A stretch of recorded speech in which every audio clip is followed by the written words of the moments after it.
गत सेप्टेम्बर 13 तारिख रे कुजंग ब्लॉक सभागृह रे बीजेडी और बीजेपी मध्य गंडगोल घटना आज उग्र रूप धारण करिछि। एही घटना रे बीडीओ दीपक कुमार स्वाई को बीजेडी पक्षरु माड़ मरा जाइथिबा नेई बीडीओ कुजंग थाना रे लिखित अभियोग करिसेंती। अपर पक्षरे बीडीओ को उपस्थिति रे बीजेपी कर्मी माने मध्य ब्लॉक अध्यक्षा और सरपंच समिति सभ्यों को माड़ मारिथिबा अभियोग होईछि। यहा परे बीजेडी पक्षरु मध्य पालटा अभियोग बीजेपी और बीडीओ को विरुद्ध रे थाना रे अभियोग कराजिबा सहित बीडीओ शासक दल इंगित रे कार्य करिथिबा सह कोनोसी बिल पास करुनथिबा बीजेडी अभियोग करिछि। एही घटना को नहीं बीजेडी एक सांबादिक सम्मेलन करी बीडीओ को विरुद्ध रे दृढ़ कार्यानुष्ठान देबाकू दाबी करिथिबा बेले बीजेपी पक्षरु एही घटना को निंदा करा जायछि। तेबे आज बीजेडी पक्षरु कुजंग ब्लॉक सम्मुख रे प्रतिवाद करिबा सहित आक्रमणकारी को गिरफ और बीडीओ को विरुद्ध रे दृढ़ कार्यानुष्ठान दाबी करी विक्षोभ प्रदर्शन करा जायछि। एही कार्यक्रम रे राज्यसभा सांसद देवाशीष सामंतराय, वरिष्ठ बीजेडी नेता प्रताप जेना, रघुनंदन दास, प्रशांत कुमार मुदुली, राजश्री मल्लिक, बापी सर्केल, संबित राउतराय प्रमुख छामुआ नेता माने जोगदे बीडीओ को विरुद्ध रे दृढ़ कार्यानुष्ठान ग्रहण करने सहित आक्रमणकारी बीजेपी कर्मी मान को गिरफ करने को दाबी करिसेंती। एही घटना आज एक आंदोलन रे पहुंची। बीजेपी सरकार रे महिला माने असुरक्षित बोली बीजेडी अभियोग करिछि, जार उदाहरण देखिबाकू मिलिछि कुजंग ब्लॉक रे। तेणु आजिर प्रतिवाद सभा रे बीजेडी रो बहु वरिष्ठ नेतृमंडली जोग देबा सहित हजार हजार महिला कर्मी माने जोग देई यार प्रतिवाद करिबा सहित पारादीप रो अतिरिक्त जिलापाल को एक दाबी पत्र प्रदान करथिले। तेबे कोनोसी अप्रीतिकर परिस्थिति सृष्टि हेबा और शांति श्रृंखला रक्षा करिबा पई आज कुजंग ब्लॉक परिसर रे 2 प्लाटून पुलिस फोर्स मुतयन कराजिबा सहित वरिष्ठ पुलिस अधिकारी माने उपस्थित थिले। तेबे कुजंग ब्लॉक रो एही घटना रे बीजेडी और बीजेपी मध्य रे आरोप प्रत्यारोप चलीथिबा बेले एहा आगकू केउ मोड़ नेउछि ताहा केवल देखिबाकू बाकी रहिला।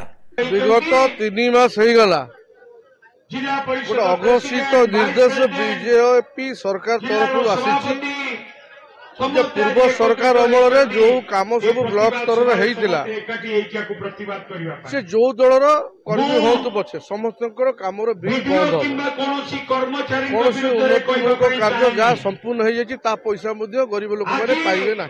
तो सही परिप्रेक्षी में कुजंग ब्लॉक किसी समिति सभ्य सभ्य और सरपंच बीडीओ को पचारे जाइए गत 13 तारीख दिन निकट अतीत कुजंग ब्लॉक रे जो अमानवीय घटना घटिला एवं बीडीओ को निर्देश रे एटी बीजेपी दलर कर्मी माने आम बिजु जनता दलर लोक प्रतिनिधि मान को असभ्य व्यवहार कले एवं गणतंत्र हत्या करिया पई जो व्यवस्था आज आरंभ कर बीजेपी दलर कर्मी माने नेता माने ता प्रतिवाद रे आज ये गण समावेश ग्रामांचल हजार हजार संख्यार 5000 ऊर्ध्व माँ माने आज प्रतिवाद करने ये अन्याय चलो ना एवं ये एक ऐतिहासिक माटी कुजंग ये कुजंग माटी रे कौन विरोधाभास आसिले से भयंकर व्यवस्था हुए आगामी दिन में।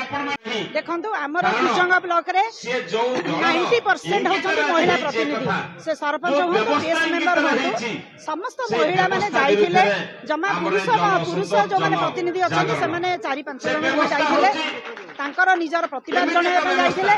ଆଜି ଦୁଃଖର ସହ କହୁଛି ମହିଳାମାନଙ୍କୁ ଯୋଉ ଭାବରେ ବର୍ବରଚିତ ଭାବରେ ଆକ୍ରମଣ କରାଯାଇଛି, ପୁଣି ତାଙ୍କ ଭିତରୁ ଅଧିକାଂଶ ମହିଳା ଅଛନ୍ତି ଆମର ଆଦିବାସୀ ଏବଂ ଦଳିତ ଶ୍ରେଣୀର, ତାଙ୍କ ପ୍ରତି ଯୋଉ ଆକ୍ରମଣ କରାଯାଇଛି। ଆଜି ଏଇ ବିଜେପି ସରକାର ଜଣେ ଆଦିବାସୀ, ସେ ନିଜେ ଜଣେ ଆଦିବାସୀ ବର୍ଗର ହେଇ ଏ କଥାକୁ ବିଜେପି ସରକାର ଯୋଉ ବର୍ବରଚିତ କାଣ୍ଡ କରିଛନ୍ତି, ଏଠାକୁ କେବେ ଆମେ ଜନସାଧାରଣ କ୍ଷମା ଦେବେ ନାହିଁ। ଗତ 13 ତାରିଖ ଦିନ ଭିଡିଓ ଯୋଉ ଭଳିଆ ଭାବରେ କିଛି ଅସାମାଜିକ ଯୁବକ ମାନଙ୍କୁ ଡାକି ବ୍ଲକ ଭିତରେ ଆମର ନୋମିନି ଏବଂ ସରପଞ୍ଚ ମାନଙ୍କୁ ଅଶ୍ଳୀଳ ବ୍ୟବହାର କରାଇଲେ ଏବଂ ବିଜେପିର କର୍ମକର୍ତ୍ତା ମାନେ ଅସାମାଜିକ ଭାଷାରେ ତାଙ୍କୁ ଗାଳି ଦେଲେ, ଆମର ମହିଳା ନୋମିନିଙ୍କ ଉପରେ ଆଟାକ୍ କଲେ ଏବଂ ଭିଡିଓ ଦ୍ୱାରା ଯୋଉ ଭଳିଆ ଭାବରେ ପରିସ୍ଥିତି ବ୍ଲକ ଭିତରେ ସୃଷ୍ଟି କରାଗଲା, ଏହି ସବୁ ଜିନିଷ କରାଯାଇଛି ତାଙ୍କର ଇଚ୍ଛାରେ ଏବଂ ତାଙ୍କର ଷଡ଼ଯନ୍ତ୍ରରେ। ତାକୁ ହିଁ ପ୍ରତିବାଦ କରି ଆଜି ଏ ପ୍ରତିବାଦ ସଭା କୁଜଙ୍ଗ ବ୍ଲକ ଆଗରେ ହଉଛି। ଆମର ଦାବି ହଉଛି କୁଜଙ୍ଗ ବ୍ଲକକୁ ବିଡିଓଙ୍କୁ ତୁରନ୍ତ ସସ୍ପେଣ୍ଡ କରାଯାଉ, ନତ ଏଠୁ ବଦଳି କରାଯାଉ ଏବଂ ଗିରଫ କରାଯାଉ, ଯେହେତୁ ତାଙ୍କ ନେତୃତ୍ୱରେ ଅସାମାଜିକ ଯୁବକ ମାନେ ଆମର ମହିଳାମାନଙ୍କୁ ଦୁର୍ବ୍ୟବହାର କରି ତାଙ୍କ ଉପରେ ଆକ୍ରମଣ କରି ତାଙ୍କର ଲୁଗା ଧରି ଟଣାଟଣି କରିଛନ୍ତି।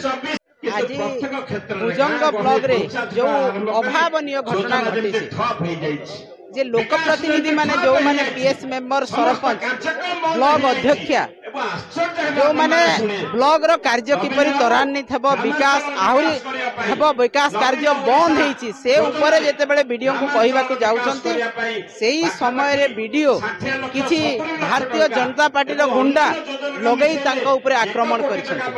ଏଇଟା ସାରା ଓଡ଼ିଶାରେ ଗୋଟେ ନିନ୍ଦନୀୟ ଘଟଣା, ଗୋଟେ ଅଭାବନୀୟ ଘଟଣା, ଗୋଟେ ମହିଳାଙ୍କୁ ଅସମ୍ମାନ କରାହଉଛି ଏବଂ ନିଶ୍ଚିତ ଭାବରେ ଏଇଠି ଦଳିତ ଆଦିବାସୀ ମହିଳା ତ ସେମାନେ ଆଜି ସୁରକ୍ଷିତ ନୁହନ୍ତି ବିଜେପି ସରକାରରେ, ମୋହନ ସରକାରରେ। ଜଗତସିଂହପୁରରୁ ରୀତା ସାହୁଙ୍କ ରିପୋର୍ଟ, ତୀର୍ଥକ୍ଷେତ୍ର ଲାଇଭ୍।